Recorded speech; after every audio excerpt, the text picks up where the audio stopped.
Why do people think it's a good idea to try and bribe consumers to talk about them in social media?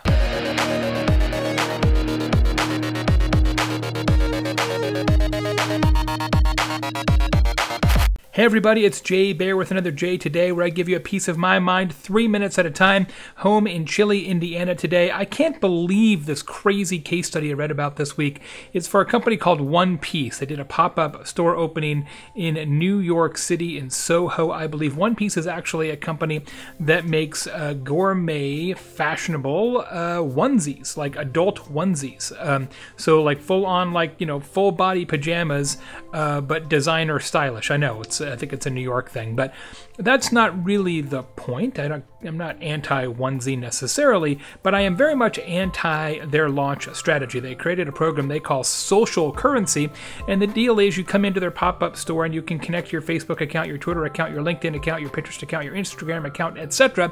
And based on the number of followers you have, if you mention the fact that you're at their pop-up store, they will take dollars off your purchase. For every 500 followers you have, they'll give you $1 off, up to a maximum of $20 off, which is 10,000 followers for those of you doing the math at home. This is absurd.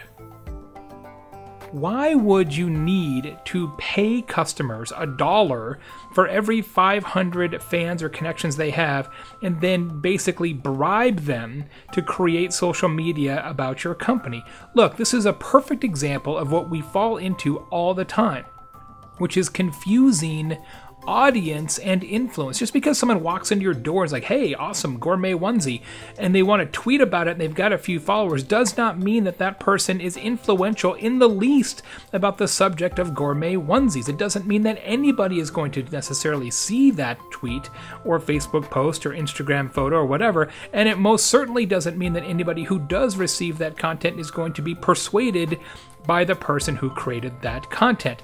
Quit worrying about audience and focus on actual influence and actual advocacy. Here's what you should do, One Piece. Here's what you should do, anybody in the same circumstance. If you're in a meeting right now and you're thinking, hey, we should bribe people to do social media about us, no, you shouldn't.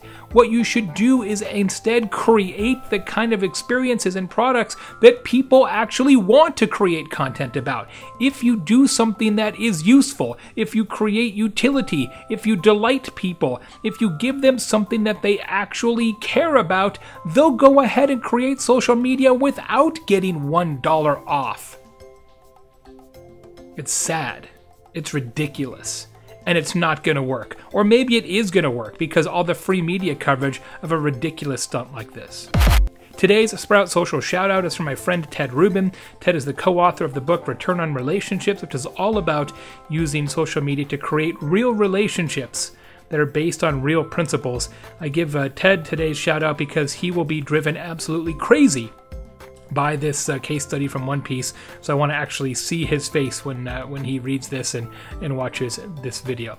As always, this show, J Today, is brought to you by Sprout Social, a fantastic social media marketing platform that I use for my own social media, and by Candidio. Candidio helps make these videos. I just upload them on my iPhone. They do the rest. They can do the same for you. Candidio.com.